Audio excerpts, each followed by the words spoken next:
이 시간 자리에 일어나셔서 영과 진리로 주일 예배를 하나님께 드리시겠습니다.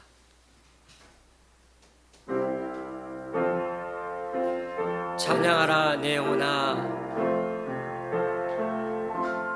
찬양하라 내 영혼아,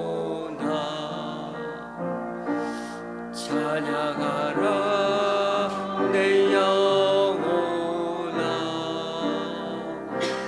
내 속에 있는 것들아 다 찬양하라.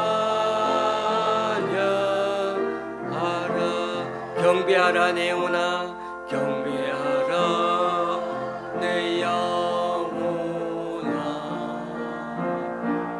경배하라 내 영혼아, 내 속에 있는 것들아 다 경배하라. 감사하라 내 영혼아, 감사하라 내 영혼아, 감사하라 내 영혼아, 내 속에 있는 것들아 다 감사하라.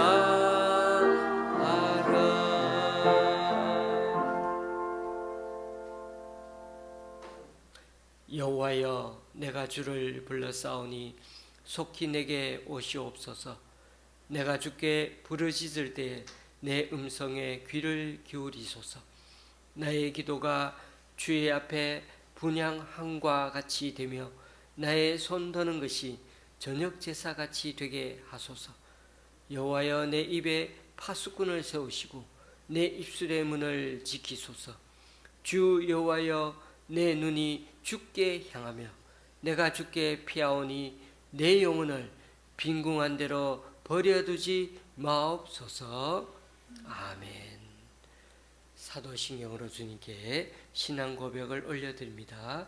전능하사 천지를 만드신 하나님 아버지를 내가 믿사오며 그 외아들 우리 주 예수 그리스도를 믿사오니 이는 성령으로 잉태하사 동정녀 마리아에게 나시고 본디오 빌라도에게 고난을 받으사 십자가에 못 박혀 죽으시고 장사한 지 사흘 만에 죽은 자 가운데서 다시 살아나시며 하늘에 오르사 전능하신 하나님 우편한 자 계시다가 저리로서 산 자와 죽은 자를 심판하러 오시랴.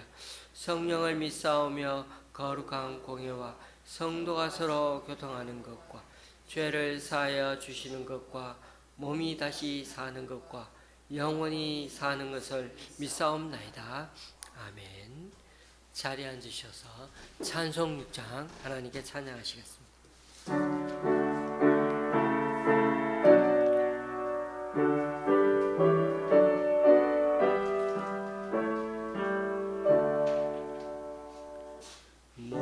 목소리 높여서 주 찬양하여라.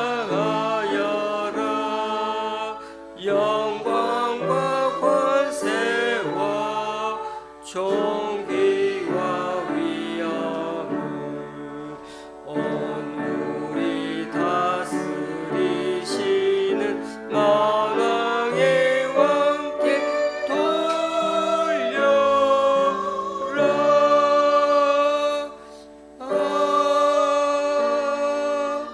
아멘.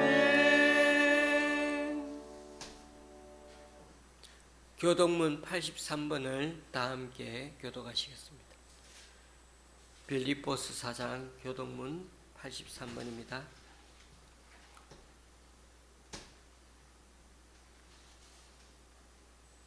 주 안에서 항상 기뻐하라. 내가 다시 말하노니 기뻐하라.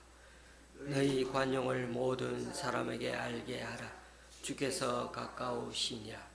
아무것도 염려하지 말고 다만 모든 일에 기도와 간구로 너희 구할 것을 감사함으로 하나님께 아뢰라. 그리하며 모든 지각에 뛰어난 하나님의 평강이 그리스도 예수 안에서 너희 마음과 생각을 지키시리라.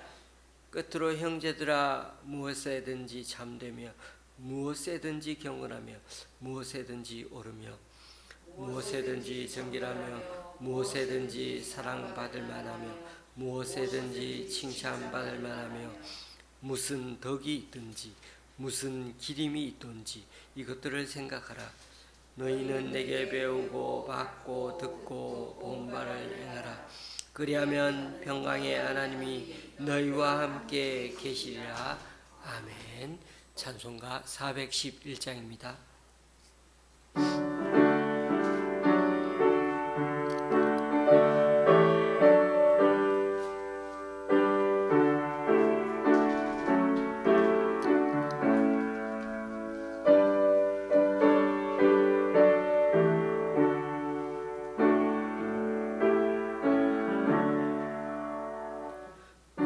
내 마음속에 참된 평화 있네.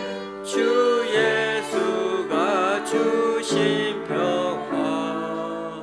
시험 닥쳐와도 흔들리지 않아. 아 귀하다 이 평안아.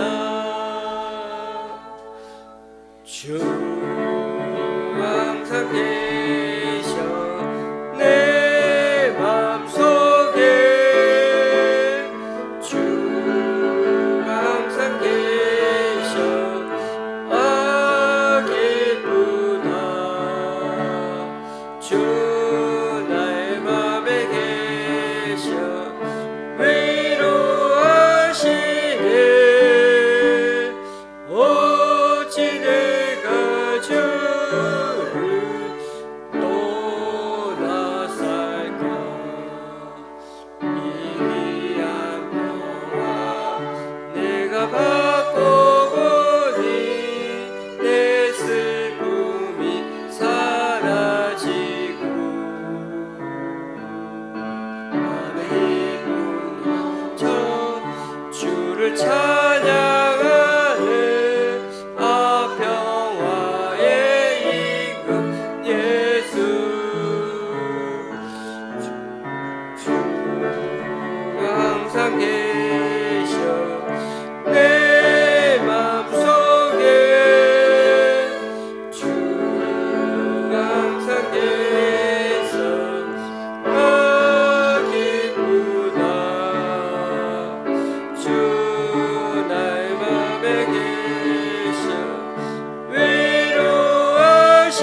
위로하시네. 어찌 내가 주를 떠나 살까. 주 날개 아래 내가 사는 동안 이 보배를 빛내리라. 기쁨 그날이와 주를 만나 뵐 때 아 그 평화 영원하리. 주 항상 계셔 내 맘속에. 아멘. 주 항상 계셔 아 기쁘다. 주 나의 맘에 계세 위로하시네.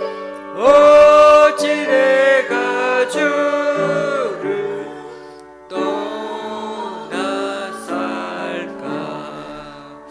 아멘. 참 좋으신 하나님, 늘상 똑같은 기도 같지만 오늘 아침 눈을 뜨면서도 또 한 번 주님의 은혜에 참 감사드리게 되면 눈에 보이는 이 자연 만물이 얼마나 아름답고 싱그러운지 정말 말로 다 표현할 수 없기 때문입니다. 비록 도심 속에 살지만 마음만 먹으면 집 근처에 푸르른 녹지가 어느 곳에나 있고 여전히 매미 소리가 자신들의 존재감을 알리며 들리고 있다는 게 마치 여기가 천국은 아닌가 늘 생각하며 감사하며 삽니다. 그럼에도 요즘 들어 더더욱 폭염이 기승을 부리고 유럽만 해도 40도가 넘는 바람에 세계 곳곳이 지구 온난화의 매운맛을 톡톡히 경험하고 있습니다. 그래서 2년 전에 UNS조차 지구가 이제는 물을 끓는 것에 비유하면 가열화를 거쳐서 열탕화 시대로 들어섰다며 지구위기가 곧 닥쳐올 것임을 경고한 적이 있는데 지금 우리 눈앞에 생생히 그것을 경험하고 있는 중입니다. 지구 온난화의 여러 위기는 온도 상승만 아니라 매머드급의 태풍과 쓰나미, 그리고 지진 발생, 슈퍼 엘니뇨 현상과 에볼라 같은 무시무시한 전염병이 창궐하고 북극과 남극의 빙하지대가 녹으면서 해수면이 급상승해지는 등 총체적인 지구위기를 맞게 하고 있습니다.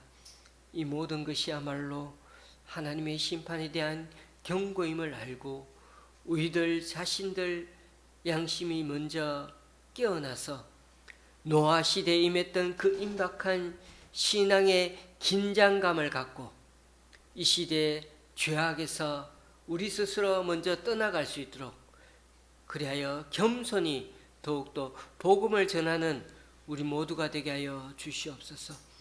무엇보다 우리 자신들이 본능에만 충실한 동물들처럼 자기 자신의 분별력만 믿고 자기 가족만 챙기는 존재가 아니라 나 자신도 실수 많이 하고 또 나도 이웃에게 죄 지으며 살고 있고 상대방도 나와 다른 차이를 지닌 나와 똑같이 존귀한 존재라는 걸 서로 인정해가면서 좀 더 귀하게 존중하고 배려하며 살아가는 우리가 되게 하여 주옵소서.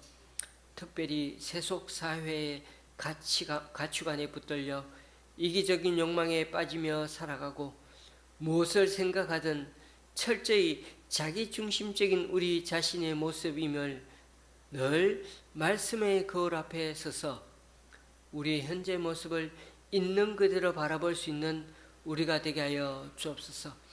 그래서 우리의 약점까지도 주님 앞에 내놓고 주님의 은혜를 구함으로 늘 겸손하게 주님을 따라가는 우리들이 되게 하여 주옵소서.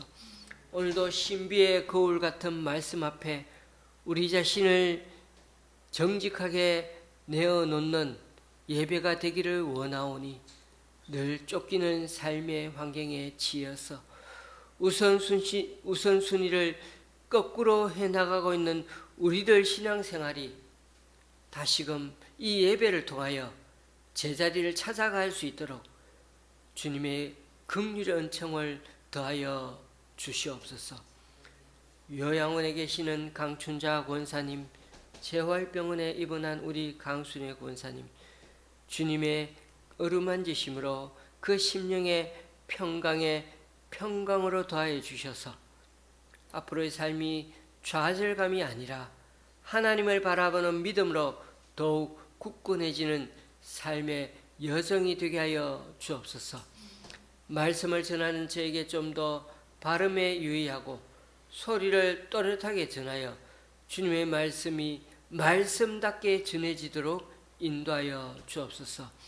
더위에서도 음식을 준비하느라 또 반주로 섬기느라 바쁜 우리 최전도사님에게도 늘 주님의 강건한 은총으로 붙들어 주옵소서.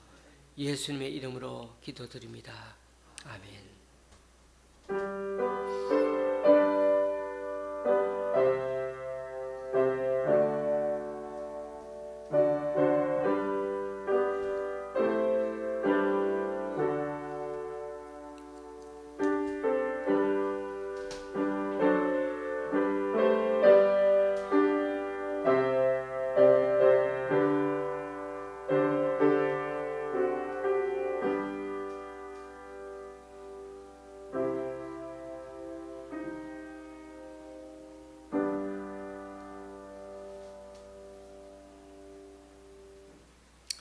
오늘 우리에게 주시는 하나님의 말씀은 이사야서 14장 1절에서 23절까지입니다.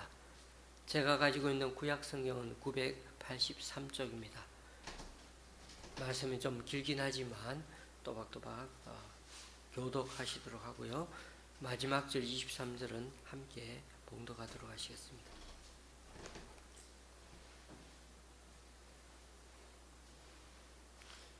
여호와께서 야곱을 긍휼히 여기시며 이스라엘을 다시 택하여 그들의 땅에 두시리니 나그네 된 자가 야곱 족속과 연합하여 그들에게 예속될 것이며 민족들이 그들을 데리고 그들의 본토에 돌아오리니 이스라엘 족속이 여호와의 땅에서 그들을 얻어 노비로 삼겠고 전에 자기를 사로잡던 자들을 사로잡고 사가기를 압제하던 자들을 주관하리라. 여호와께서 너를 슬픔과 공고와 및 네가 수고하는 고역에서 놓으시고 안식을 주시는 날에 너는 바벨론 왕에 대하여 이 노래를 지어 이르기를 압제하던 자가 어찌 그리 그쳤으며 강포한 성이 어찌 그리 패하였는고. 여호와께서 악인의 몽둥이와 통치자의 귀를 꺾으셨도다. 그들이 분내어 여러 민족을 치되 시기를 맞이 아니하였고 노하여 열방을 억압하여도 그 억압을 막을 자 없었더니 이제는 온 땅이 조용하고 평온하니 무리가 소리 높여 노래하는도다.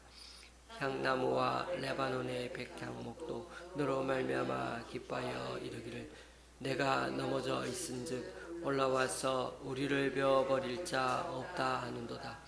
아래의 스올이 너로 말미암아 소동하여 내가 오는 것을 영접하되 그것이 세상의 모든 영웅을 너로 말미암아 움직이게 하며 열방의 모든 왕을 그들의 왕좌에서 일어서게 하므로 그들은 다 내게 말하여 이르기를 너도 우리같이 연약하게 되었느냐 너도 우리같이 되었느냐 하리로다.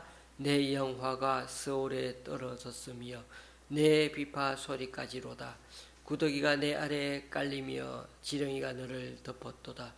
너 아침의 아들 계명성이여 어찌그리 하늘에서 떨어졌으며 너 열국을 엎은 자여 어찌그리 땅에 지켰는고. 내가 내 마음에 이르기를 내가 하늘에 올라 하나님의 무별 위에 내 자리를 높이리라. 내가 북극 지폐의 산 위에 앉으리라. 가장 높은 구름에 올라가 지극히 높은 이와 같아지리라 하는도다. 그러나 이제 네가 스올 곧 구덩이 맨 밑에 떨어짐을 당하리로다. 너를 보는 이가 주목하여 너를 자세히 살펴보며 말하기를 이 사람이 땅을 진동시키며 열국을 놀라게 하며 세계를 황무하게 하며 성읍을 파괴하며 그에게 사로잡힌 자들을 집으로 놓아 보내지 아니하던 자가 아니냐 하리로다. 열방의 모든 왕들은 모두 각각 자기 집에서 영광 중에 자금만은 오직 너는 자기 무덤에서 내쫓겼으니 가증한 나무 가지 같고 칼에 찔려 돌구덩이에 떨어진 죽음들에 둘러싸였으니 밟힌 시체와 같도다. 내가 내 땅을 망하게 하였고 내 백성을 죽였으므로 그들과 함께 한장되지 못하나니 악을 행하는 자들의 후손은 영원히 이름이 불려지지 아니하리로다 할지니라. 너희는 그들의 조상들의 죄악으로 말미암아 그의 자손 도륙하기를 준비하여 그들이 일어나 땅을 차지하여 성읍들로 세상을 가득하게 하지 못하게 하라. 만군의 여호와께서 말씀하시되 내가 일어나 그들을 쳐서 이름과 남은 자와 아들과 후손을 바벨론에서 끊으리라. 나 여호와의 말이니라. 내가 또 그것이 고슴도치의 구렬과 물 울덩이가 되게 하고 멸망의 빗자루로 칭소하리리. 나 만군의 여호와의 말이니라 하시니라. 아멘.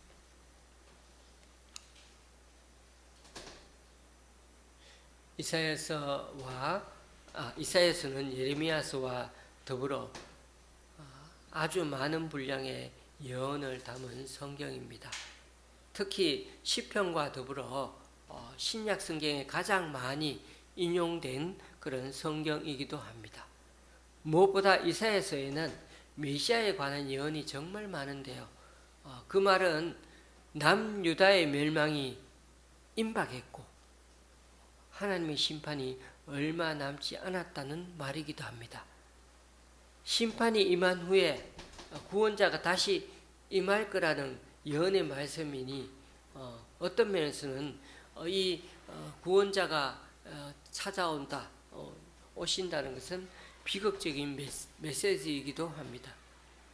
그런데 그 당시 이러한 예언의 말씀이 700~800년 이후에 예수 그리스도의 초림으로 실제로 현실에 구현되었고, 또 더 놀라운 것은 3000여 년 가까이 그 이전의 말씀인데도 앞으로도 다시 이 이사야서 말씀이 구원자 메시아에 대한 예언이 바로 우리에게 앞으로도 이중삼중으로 성취될 말씀이기도 합니다. 이사야서는 크게 세 부분으로 나눠지는데, 전반부는 1장에서 36장까지로 하나님의 심판에 대한 메시지가 주를 이룬 반면에 40장부터 마지막 66장까지는 심판 후에 회복과 구원에 대한 예언을 다루고 있다고 했습니다. 그리고 우리가 금방 말씀드릴 때 36장과 39장까지 36, 37, 38, 39장 그 전반부와 후반부 사이에 있는 이 네 장에 대해서는 말씀드린 대로 히스기야 왕 때 아수르 침공에 대한 이야기가 삽입되어 실려 있습니다. 그래서 이 부분만 시가 아니라 산문으로 기록되었다고 했습니다. 자, 그런데 우리가 어제까지 13장 말씀을 묵상해 왔는데 어떻습니까? 1장에서 35장까지 계속해서 과연 심판만 쭉 얘기하고 있는 것 같습니까? 아니죠. 백성들이 계속적으로 반복되는 그 불순종 때문에 하나님은 분명히 슬프다, 범죄한 나라요, 허물진 백성이요, 행악의 종자요, 행위가 부패한 자식이라고 그렇게 한탄을 하셨습니다. 그렇게 엄청 진노하시면서도 또 말씀하시기를, 오라 우리가 서로 변론하자. 너희의 죄가 주홍 같을지라도 눈과 같이 희어질 것이요 진홍같이 붉을지라도 양털같이 희게 될 것이다. 또 이렇게 태세를 받고 말씀하시는 분이 바로 하나님이십니다. 이게 다 지금 1장에 나오는 말씀이죠. 하나님이 자기 백성에게 노를 바라셔서 그들을 치시고, 그래서 산들이 막 진동하고 길거리에 시체들 절벽하게 만드신다고 그 5장에 말씀하셨는데, 그래도 하나님은 이들에게 그렇게 끝내지 않고 거루터기는 꼭 남겨두시는 분이 하나님이시죠. 심판을 말하면서도 구원자로 태어날 아들을 주겠다고 약속하시고, 그 아들을 임마누엘이라고 지으라고 하시고, 여전히 하나님께 하신다는 뜻이 그게 담겨 있지 않습니까? 9장에서도 한 아기가 태어날 텐데 그 아이의 권세가 얼마나 대단한지, 구원자의 권세가 얼마나 대단한지, 기묘자, 모사, 전능하신 하나님, 심지어 영존하신 아버지, 평강의 왕이라고까지 말하지 않습니까? 거기다 이사야는 두 아들 이름을, 자기 두 아들 이름을 스알야숲, 마헬살랄 하스바스, 7장 8장에 나오죠. 여러분, 큰아들은 남은 자가 돌아오리라, 이런 뜻의 구원에 관한 메시지죠. 둘째 아들은요, 신속히 약탈당한다, 이런 뜻입니다. 그러니까 임박한 심판을 뜻하는 내용도 아들 이름이 있고, 또 하나의 아들은 구원하시러 오신다는, 그런 남은 자가 돌아오게 하신다는 그런 메시지도 있습니다. 심판과 구원이 두 아들의 이름에 다 달려 있어요.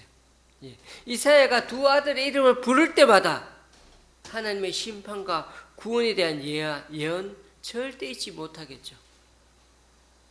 조금 더 말씀드리면 10장에서는 하나님이 아수르에 대해 특별히 말씀하시는 장면이 나왔습니다. 아수르 사람은 화 있을진저 그는 내 진노의 막대기요 그 손의 몽둥이는 내 분노라. 예?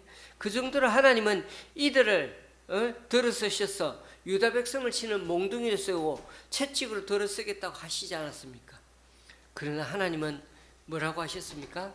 딱 거기까지, 딱 거기까지만 쓰시겠다고요. 아수르를. 그 후에 때가 되면 아수르는 가지 꺾어 버리듯이 찍어 버려서 버리겠다고. 그리고 백성들을 남은 자가 되어 돌아오게 할 거라고요. 그래서 이새의 줄기, 이새의 뿌리에서 한 싹이 나고 한 가지가 나오게 할 거라고 11장, 12장에 말씀이지 않습니까? 여기까지가 이사야 12장까지 말씀입니다. 꼭 심판만 얘기한 게 아니고 그때마다 구원의 메시지를 그렇게 남겨놓으신 분이 우리 하나님이십니다.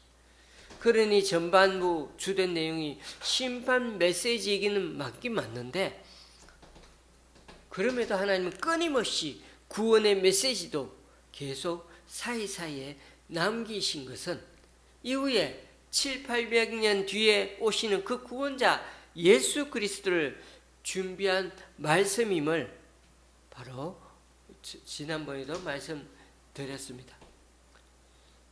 어제부터 우리는 열방에 대한 심판의 예언을 살펴보고 있는데요. 13장부터가 열방에 대한 심판이 나오거든요.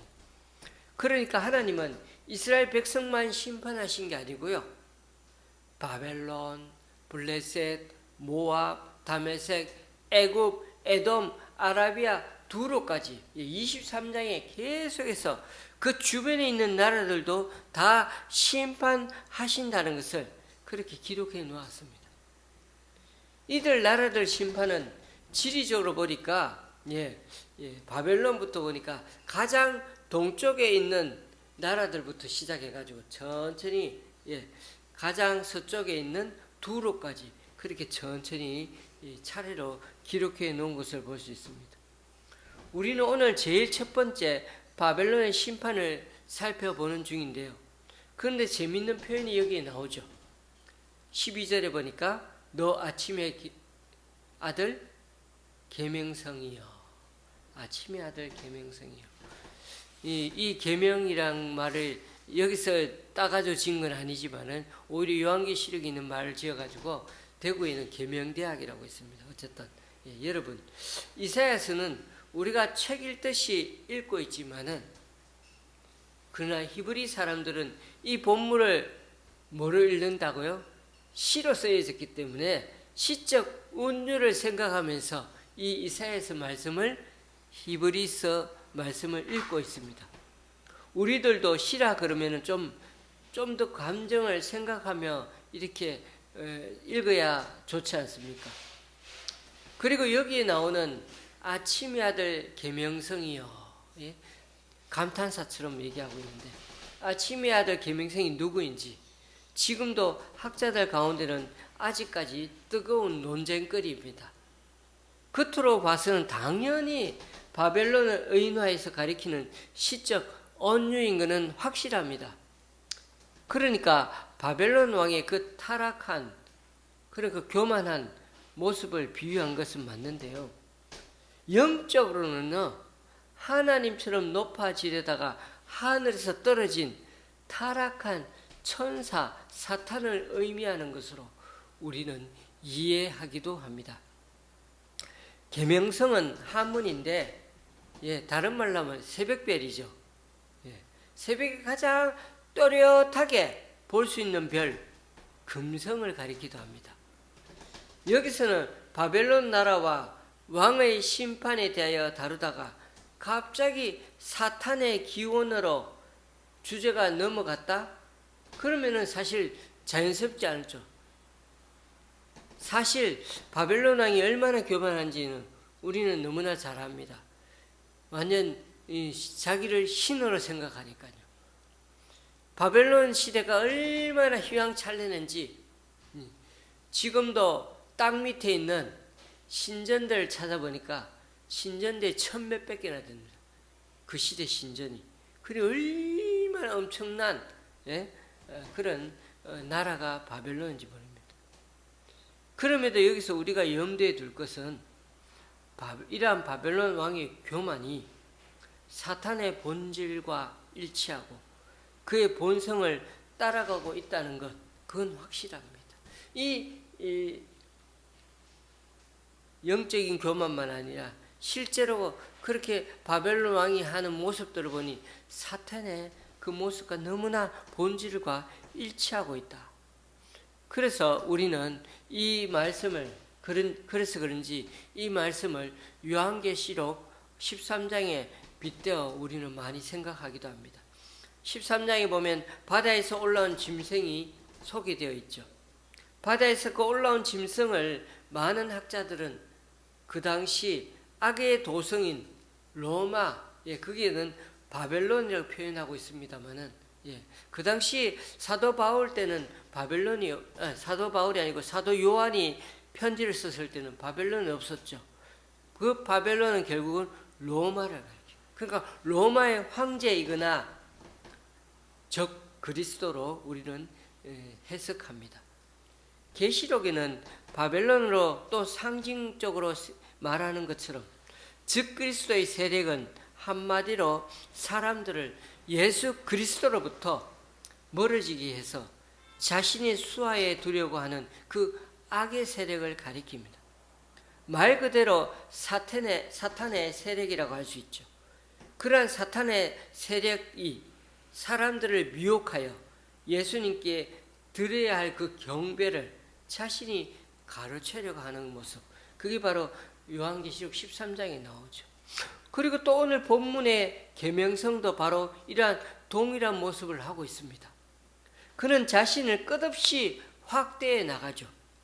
인간의 자리를 망각하고 자신을 계속해서 과장합니다. 그러다가 그도 역시 결국 신의 자리, 신성 모독의 자리로 나아갑니다. 자신이 신이 되려고 한다는 것입니다. 13절 14절 내가 하늘에 올라 하나님의 무별 위에 내 자리를 높이리라. 내가 북극 지폐의 산 위에 앉으리라. 가장 높은 구름에 올라가 지극히 높은 이와 같아지리라 하는도다. 여기서 나가 바로 바벨론 왕이요 사탄이죠. 교만이 극치에 올라서 사람들에게 폭력을 무지막지하게 휘두르고 그리고는 자신을 하나님처럼 되려고 하는 그 자리에 갖다 놓는, 여러분 기억하십시오. 그런 사람은 반드시 망하게 되어 있습니다. 그래서 하나님은 예언자를 통해 오늘 시를 지어서 이 말씀을 전하라고 했죠. 시를 지어서 이 말씀을 전하라고 그렇게 얘기하지 않습니까? 그래서 오늘 보시면 2인칭에 너라고 외치면서 너를 완전히 박살내겠다고 하나님은 외치고 계십니다. 그런 점에서 우리는 오늘 본문을 통해 중의적인 하나님의 메시지를 기억할 필요가 있습니다. 하나님은 예언의 말씀을 통해 이스라엘의 멸망과 심판을 말씀하시면서 때로 마지막 심판의 멸망도 염두에 두고 중의적으로 이렇게 표현하고 계신다는 것입니다. 그리고 이스라엘이 멸망해도 70년 후 다시 구원의 손길을 계속 내밀겠다고 하신 것처럼 700~800년 먼 훗날에 이새의 가지에서 이새의 뿌리에서 한 싹이 나고 가지가 자라게 하셔서 구원자 메시아가 도래하게 하겠다고 하십니다. 그러니까 같은 예언의 말씀인데도요, 그 시대마다 주시는 말씀이 2중 3중으로 그 말씀이 성취된 말씀도 있지만은 앞으로 성취될 말씀이 되기도 합니다. 의미가 겹쳐져서 예언의 말씀이 되는 게 바로 성경 말씀의 특징이기도 합니다. 그래서 지금 이 이사야 말씀이 앞으로 이루어질 예언의 말씀이기도 한 것입니다. 그런 점에서 여기 계명성은 1차적으로는 교만한 바벨론 왕의 모습을 보여주지만 또 다른 모습에서는 영적으로 우리의 숙적인 사탄을 가리킨다고 볼 수가 있는 것입니다. 여러분, 그런데 한 가지 헷갈리지 않도록 하기 위해서 요한계시록 말씀을 다시 한번 읽어드립니다. 요한계시록 22장 16절 말씀에 이런 말씀이 있습니다. 끝부분이죠. 나 예수는 교회들을 위하여 내 사자를 보내어 이것들을 너희에게 증언하게 하였노라. 나는 다윗의 뿌리요 자손이니 곧 광명한 새벽별이라 하시더라. 여러분, 예수님도 스스로를 가리켜 광명한 새벽별이라고 칭하시니까 가끔 헷갈립니다. 우리가 알고 있는 이단, 사이비, 교주, 정명석도 자신을 가리켜 영어로 JMS, Jesus Morning Star, 구세주, 자기가 예수, 새벽별이라고 얘기하는 것입니다. 새벽별은 어둠이 가장 짙은 순간에 떠올라 곧 아침이 올 것을 알리는 희망의 상징이 바로 이 새벽별이죠. 이 새벽별 때문에 얼마 안 있으면은 아침이 온다는 거죠. 우리 주님 예수야말로 죄와 사망의 어둠 속에 있는 이 인류에게 구원의 빛이자 영원한 생명의 시작을 알리는 존재로서 바로 새벽별이요. 이 칭호를 사용하시는 게 너무나 합당한데 감히 인간이 이런 엄청난 칭호를 사용한다는 게 얼마나 잘못된 것인지 너무나 이단 사이비 교주들은 모르고 있습니다. 자, 이 시간에 사탄에 대해 좀 더 말씀드리고자 합니다. 여러분, 사탄도 광명한 천사로, 빛이 나는 그런 천사로 가장 위장을 잘한다는 말을 고린도후서 11장에 나오지 않습니까? 사탄은 보통 우리는 루시퍼라고 말하는데요. 라틴 말에 루키페르, 이게 루시퍼, 영어로 루시퍼이고 라틴 말로는 루키페르입니다. 그 뜻이 빛을 가져온 자라는 뜻입니다. 그런데 여러분, 계명성, 새벽별, 샛별, 금성 다 같은 말인데 이 히브리어로 헤렐이라고 나옵니다. 헤렐. 그 뜻이 뭐냐면 빛나는 자, 찬란한 자라는 뜻입니다. 여기서 우리가 정확하게 해석한다면 사탄은요 스스로 빛을 내는 존재가 아니라 빛의 존재이신 하나님의 피조물입니다. 하나님이 만든 피조물인데 빛이 나요. 아름답고 찬란한 광채를 지내는데 하나님 그렇게 만드셨다는 거죠.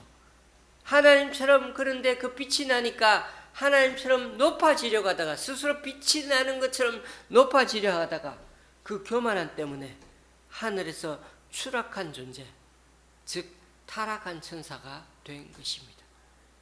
루시퍼라는 말이 라틴어 미사곡이나 부활 찬양에도 나옵니다. 예수님을 찬양하는 말로 이 루키페르라는 말을 쓰기도 하는데요.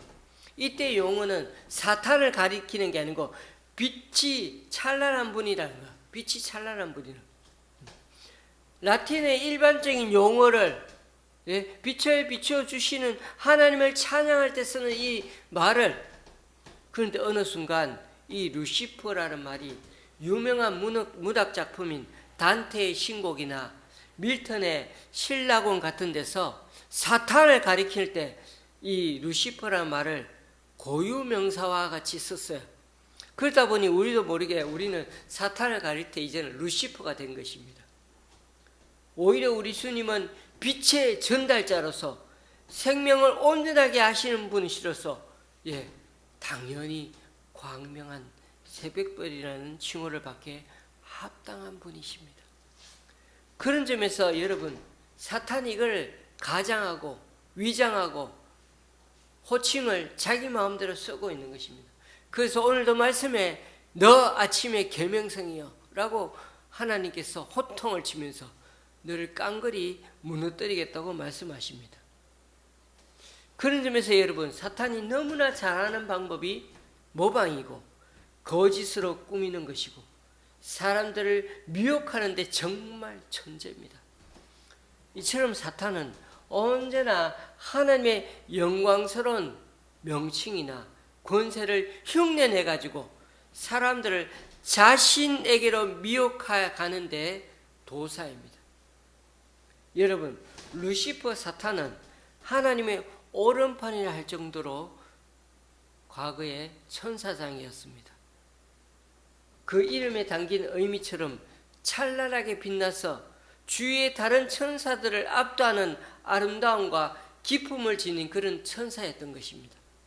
그런데 문제는 하나님의 은총을 받던 그가 스스로를 위대하다 여기면서 하나님의 자리에 앉을 생각을 품었고, 그래서 결국 하늘에서 추방되었습니다.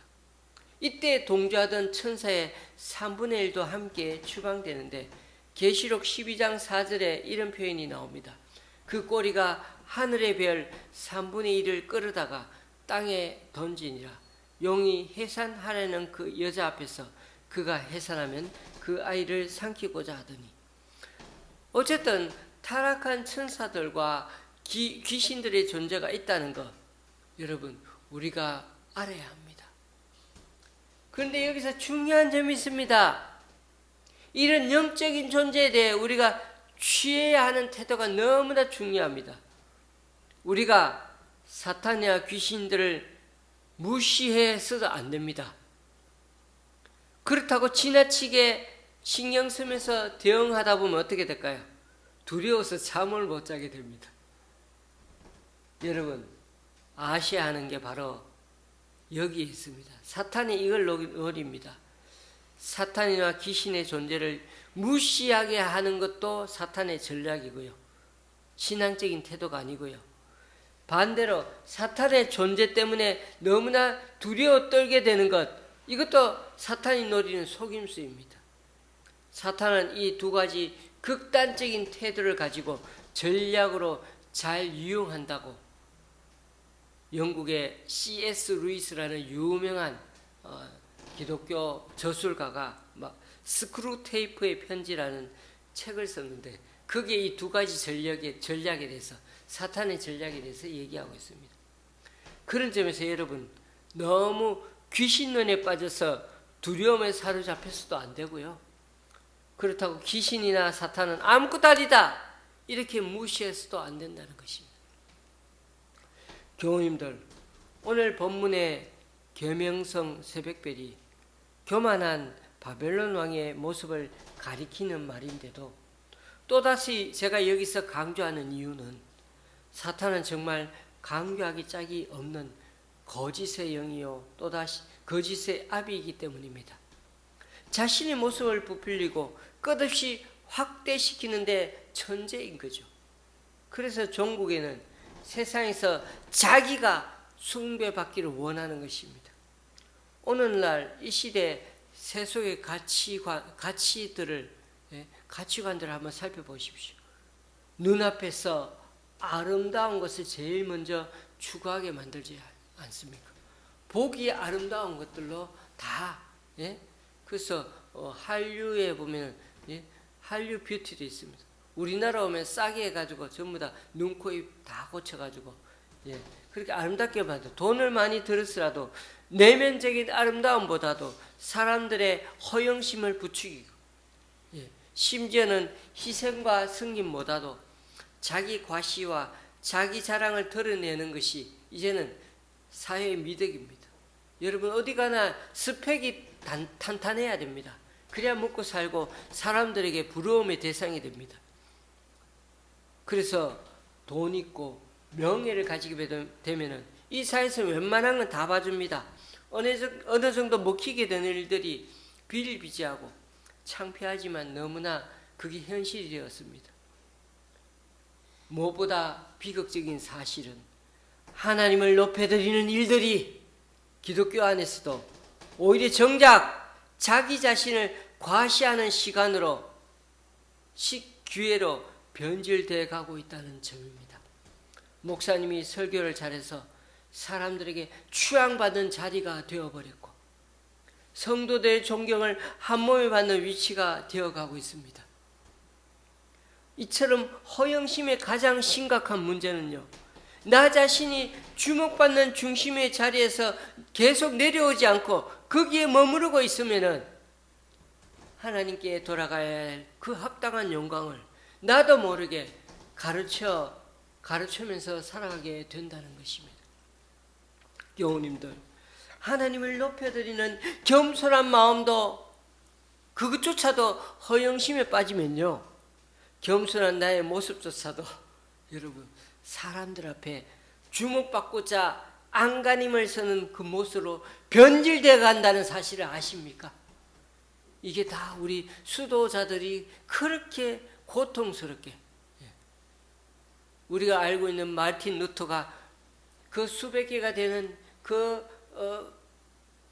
독일에 있는 그 수도원을 맨날 무릎을 꿇고 자기 죄를 반성하며 피를 흘리면서 무릎을 꿇고 그렇게 계단을 올라갔다 내려갔다 그렇게 회개하고 하나님 앞에 경건하게 살았지만 딱 올라가는 순간 내 마음에 교만함이 생기는 것을 보면서 좌절했다는 모습, 그런 고백이 있습니다. 여러분, 하나님을 높여드리는 이 겸손한 마음, 이것조차도 우리가 변질되고 있다는 사실, 변질될 수 있다는 사실을 기억하십시오. 그러므로 우리는 사도 바울이 말한 것처럼 날마다 복종시키는 작업을 하며 살아가야 합니다. 하나님께 영광을 돌린다며 성실하게 쉬지 않고 성장시킨 그 교회도 여러분 기억하십시다. 나에게 허영심에 사로잡히게 할 수 있다는 것. 그래서 그것이 나의 치적이 되고 자랑거리가 되고 나의 명예가 되고 나중에 내가 은퇴할 때 은퇴금으로 돈으로 환산하려고 마음먹게 된다는 사실을 기억하십시오. 그러므로 사람들 앞에 스스로 드러내려고 하는 그 마음을 다스리는 방법, 어떻게 보면 참 단순합니다. 목사님, 그 방법 있어요? 예, 간단하죠. 사람들 앞에 나서지 않으면 됩니다. 이 말을 꼭 기억하십시오. 자꾸만 내 이미지를 신경 쓰다 보니까, 예? 사람들 앞에 나를 드러내려고 하는 거니까 조심해야 합니다. 내가 조금 잘못했는가, 말을 잘못했는가 고치려고 또 하다가 자꾸 이랬다고 말하면 겸손한 것처럼 보이지만 아니죠. 나를 드러낸다는 것이. 또 이런 경우도 있습니다. 나를 교묘히 높이기 위해서 경쟁 상대를 슬그머니 뭉개고 안 좋게 교묘히 말하는 우리들 모습 있지 않습니까? 이럴 때는 또 어떻게 해야 할까요? 간단합니다, 여러분. 이럴 때는 내가 말을 안 하면 됩니다. 그때는 한 템포 쉼을 쉬고 참으십시오. 말이 입이 간질간질해도 참으십시오. 왜냐고요? 나를 드러내면 드러낼수록 주님의 영광은 가려지게 됩니다. 한마디로 정리하면 이렇습니다. 우리가 피조물의 자리에 있다는 걸 잊지 말아야 한다는 것입니다. 우리의 영원한 계명성 새벽별 되시고 생명의 주님 되시는 분은 오직 예수 그리스도 한 분밖에 없습니다. 그분이 이 세상의 유일한 소망 되시는 분이십니다. 그러므로 교우님들, 고상한 척, 겸손한 척, 또 섬김의 얼굴로 희생의 몸짓으로 우리 자신을 얼마든지 남들에게 돋보이게 할 수 있고 흉내낼 수 있음을 기억하십시오. 그렇기 때문에 늘 주님 앞에 정직하게 진실되고 주님만 드러내려고 정말 뼈를 깎는 애를 쓰는 모습이 저와 여러분에게 나타날 수 있기를 바랍니다. 우리는 이사야 말씀을 통해 이스라엘의 반복되는 불순종 속에 하나님은 계속해서 심판을 예고하고 계십니다. 그런데 그 심판의 끝이 아니라 하나님은 여전히 거루터기 남은 자를 계속해서 보존하고 계셨죠. 이새의 줄기에 한 싹을 두고 거기서 새 소망을 두게 하십니다. 다 망하게 하고 심판할 듯 하면서도 주님은 그 가운데서 새 소망을 두시죠. 그래서 교우님들, 저는 우리 교회 이름을 참 좋아합니다. 하나님은 좋은 씨앗, 좋은 사람들 많이 가지고 좋은 씨앗, 정말 자그마한 씨앗, 정말 너무나도 자그마한 그 하나님의 씨앗이지만은 이 세상에서 정말 하나님이 찾으시는 진실한 예배를 드리며 살아가는 자 되라고 말씀하시는 것 같습니다. 우리들 삶에서 악을 버리고 늘 말씀을 따라 선행과 정의를 실천하는 사람, 우리의 온 삶을 통하여 거룩한 산제사로 하나님께 드리는 사람을 주님은 지금도 찾고 계십니다. 혹여 우리에게 권력과 돈이 있습니까? 명예가 있습니까? 기억하십시다. 권력은 군림하고 사적으로 사용하는 게 아니고요, 세상을 이롭게 하라고 주님이 주신 도구입니다. 우리가 권력을 자기 사유화하는 순간 오히려 하나님의 진노가 그 가운데 임한다는 것을 명심하십시다. 물질이 내게 좀 있다면 그걸 어떻게 잘 사용할 수 있을까 연구해야 합니다. 오히려 자꾸만 그 물질이 우리에게 쌓이면 쌓일수록 2배, 3배 늘리려고 불리려 하다 보면은 나도 모르게 그게 이제는 하나님의 징계와 징계 대상으로 변질될 수 있는 자리라는 것을 기억하십시다. 혹여 우리가 세상에서 잘 되지 못하고 오히려 지금 고난과 어려움을 당하고 있는 중은 또 아닙니까? 어쩌면 이 기간을 통해 우리가 하나님보다 더 의지하는 것을 주님께서 계속해서 내리치고 깎도록 하고 계시는 그 자리인 줄도 모릅니다. 그럴수록 우리가 하나님 앞에 좀 더 순금처럼 정결하게 될 수 있도록 우리의 마음의 동기를 비워나가는 그런 겸손의 자리가 될 수 있도록 해야 하겠습니다.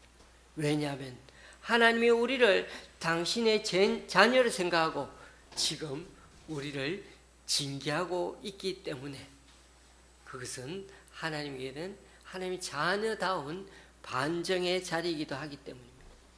혹여 사람과 사람 사이에 감정의 찌꺼기가 남아있고 지금도 부딪히는 상황에 처하더라도 거기에 너무 매몰되어서 거기서 그것 때문에 감정 소모에 지치지 마십시다. 이럴 때는 우리 자신이 좀 통 크게 하나님의 공평과 정의, 다스림의 모든 걸 맡길 수 있는 법을 배우는 기계로 삼고 그걸 통해서 우리가 주님 앞에 맡길 수 있는 자리가 되도록 그렇게 맡기는 것이죠. 사실 이 말씀은 제가 제 자신에게 적용하는 말씀이기도 합니다. 말씀을 맺습니다. 우리는 하나님이 지으실 때 빛나는 피조물로 지음받았습니다. 그래서 빛의 자녀이지 우리는 스스로 빛을 가진 존재는 아닙니다.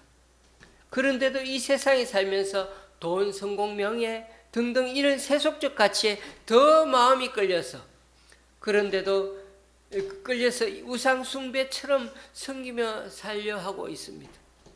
우리가 하나님을 등지고는 계속해서 세속적 가치만을 삶의 중심에 두며 산다면 우리의 영혼은 물 없는 동산처럼 메말라 버릴 것이고 우리가 쌓아올린 지금까지 모든 영적 성과는 결국 우리를 태워버리는 불티로 전락해 버리고 말 것입니다. 사랑하는 교우님들, 세상이 유혹하고 사탄이 여전히 꼬리치는 그 전략에서 벗어나 정말 하나님 나라가 우리 가운데 이루어지게 하기 위해서는요, 내 삶에 하나님보다 높아진 것들이 먼저 정리되어야 합니다. 특별히 무엇보다 교만은 패망의 선봉임을 기억하십시다. 하나님은 높아진 눈과 거만한 마음을 결코 가만두지 않으시고 심판날에 그 모든 허상과 쌓아올린 자랑을 싸그리 무너뜨려서 피조물의 한계를 철저히 확실히 깨닫게 하실 것입니다. 그러므로 우리는 지금까지 살아온 것처럼 빛의 자녀답게 주님의 자녀답게 앞으로도 이 방향성을 절대 잃지 않고 피조물로 쓰임받고 주님께 영광 돌리며 살아가는 우리 각자가 될 수 있기를 주님의 이름으로 간절히 축원합니다. 기도하시겠습니다. 참 좋으신 하나님, 오늘도 우리 스스로 세상 가운데 스스로 빛나는 존재가 아니라 주님께서 아름답게 축복해 주신 빛의 자녀임을 깨닫게 됩니다. 비록 세상의 가치관은 여전히 우리를 강력하게 유혹하고 사탄 또한 여전히 온갖 그럴듯한 과장과 거짓으로 꼬리치며 다가오는데, 이 또한 우리가 말씀의 거울 앞에 잘 분별할 수 있도록 기도로 껴있게 도와주시옵소서. 혹여 우리 삶에 하나님보다 높아진 것들을 찾아내 정리할 수 있도록 도와주시고, 우리의 높아진 눈과 거만한 마음, 자랑거리들을 벗어버리고 오직 빛의 자녀, 피조물의 자리로 겸손하게 돌아가는 우리 되게 하여 주옵소서. 나를 드러내면 드러낼수록 주님의 영광은 가려진다는 사실을 명심하고, 우리의 영원한 계명성 새벽별 되시는 주님, 생명의 주님은 오직 예수 그리스도와 한 분밖에 없음을 잊지 말게 하여 주옵소서. 새벽별이야말로 가장 짙은 캄캄한 어둠의 순간에 떠올라 곧 아침이 올 것을 알리는 희망의 상징인 것처럼 우리 주님 예수님이야말로 죄와 사망의 어둠 속에 있는 인류에게 구원의 빛이자 영원한 생명의 시작을 알리는 세상의 유일한 산 소망임을 만방에 알리며 살아가는 우리의 남은 인생이 되게 하여 주옵소서. 지금 우리의 모습이 고상한 척, 겸손한 척, 또 성김의 얼굴로 남을 희생하는 모습으로 우리 자신을 얼마든지 돋보이고 흉내낼 수 있음을 기억하고, 광명한 천사처럼 가장하는 사탄의 계략을 철저히 끊어버리고 늘 주님 앞에 진실되고 주님만 드러내며 살아가려고 하는 그런 우리들이 되게 하여 주옵소서. 예수님의 이름으로 기도드립니다. 아멘. 찬송가 350장입니다.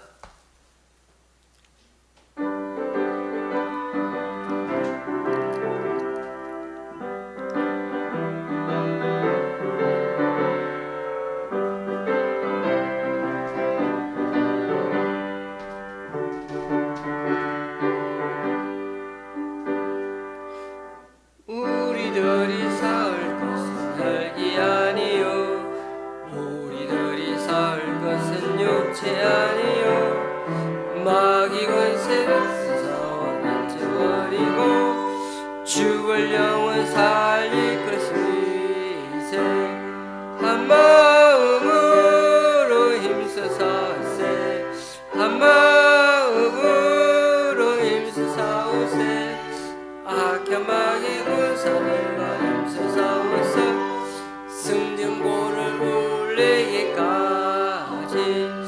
우리들의 입은 강쇠가 아니요 우리들이 가진 강철하리요 하나님께 받아가니 평화의 복음 거룩하신 말씀이로다 한 마음으로 힘써 나가세 한 마음으로 힘써 싸우세 악한 마귀 권세들과 힘써 싸워서 승전보를 울리기까지 악한 마귀 죄 아무리 갈지라도 우리들의 대장 예수 앞서가시니 주저 말고 용감하게 힘써 싸우세 최후 승리 얻을 때까지 한 마음으로 힘써 나가세 한 마음으로 힘써 싸우세 악한 마귀 권세들과 힘써 싸워서 승전보를 울리기까지 죄악 중에 빠진 사람 죄를 뉘우쳐 십자가에 달린 예수 믿기만 하면 위태한 데 빠진 영혼 구원 얻어서 천국 백성 될 것이니 아멘. 마음으로 힘써 나가세 한 마음으로 힘써 싸우세 악한 마귀 군사들과 힘써 싸워서 승전보를 울리기까지. 이제 다 같이 일어나셔서 하나님께 예물을 봉헌하시겠습니다.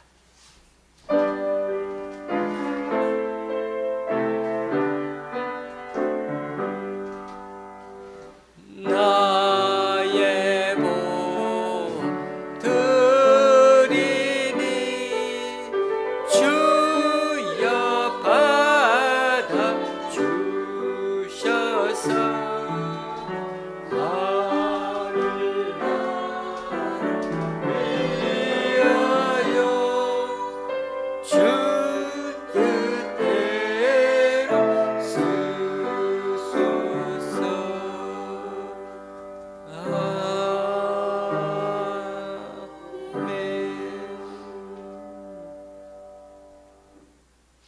주님, 오늘 이 시간 주님 앞에 나와 각자 여러 모양으로 드린 헌금들 기뻐 받아주시고 쓰이는 곳마다 귀한 결실 맺을 수 있도록 크신 은총으로 덧입혀 주옵소서. 오늘도 5명의 주일 헌금과 1명의 11조 헌금을 주님께 올려드립니다. 또한 김천의 권사님이 강동구 교회에서, 김포의 장로님 가정에서, 그리고 목동의 집사님 가정에서, 은평구 성도님이, 수색의 집사님 가정에서, 총회 구제부에서, 외부의 성도님이 귀한 예물을 하나님께 올려드립니다. 이분들의 헌신과 승김 귀하게 받으셔서 이분들을 통하여 하나님 나라가 더욱 확장되게 하여 주시옵소서. 예수님의 이름으로 봉헌기도 드립니다. 아멘. 앞뒤 좌우로 인사 나누시겠습니다.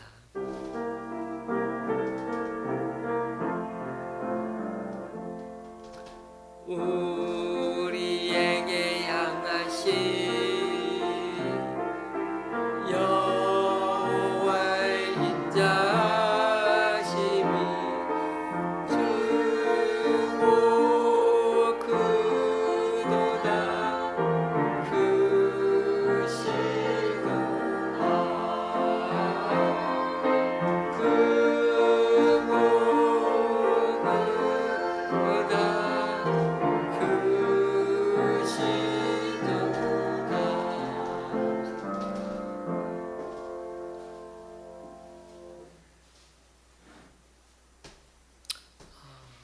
날씨가 여전히 폭염이 40도를 막 오르내리고 있는데요. 참 계속해서 건강관리 잘 하시길 바라고요.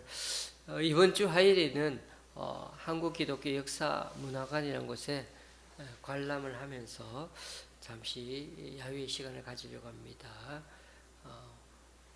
특히도 우리 강 권사님 한번 또 우리 또 이렇게 강춘자 권사님을 일산에 가서 한번 뵙는 시간도 가지면 좋겠습니다. 계속해서 우리 강춘자 권사님, 강순희 권사님, 강만구 집사님, 또 강순자 권사님 생각나실 때만 전부 다 강씨 분들이 많으시네요. 그래서 많이 기도해 주시면 감사하겠습니다. 찬송가 53장입니다.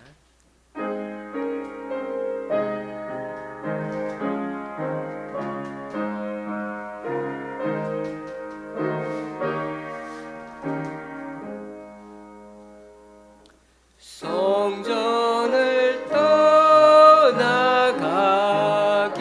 전 머리를 숙일 때 주께서 함께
주 예수 그리스도의 은혜와 하나님 아버지의 크신 사랑과 성령님의 교통 교제케 하심이 세상의 가치관은 그 어느 때보다도 우리 자신을 돋보이게 하려고 하는데 그런 모습들을 앞으로는 더더욱 지양하고 실제로 또 우리 자신의 착함과 선행을 통해서 광명한 천사처럼 드러내려고 하는 모습 또한 아담과 하와 때부터 내려온 우리의 인간의 거짓된 모습이요 연약한 모습임을 철저히 깨닫고 앞으로는 우리 자신이 드러나면 주님의 영광이 가려진다는 사실을 더 명심하여서 이제는 피조물의 자리에서 떠나지 않고 빛의 자녀답게 주님의 자녀답게 늘 쓰임받고 주님께 영광 돌리며 살아가기 원하는 여기 모인 우리 좋은 시학교의 성도님들과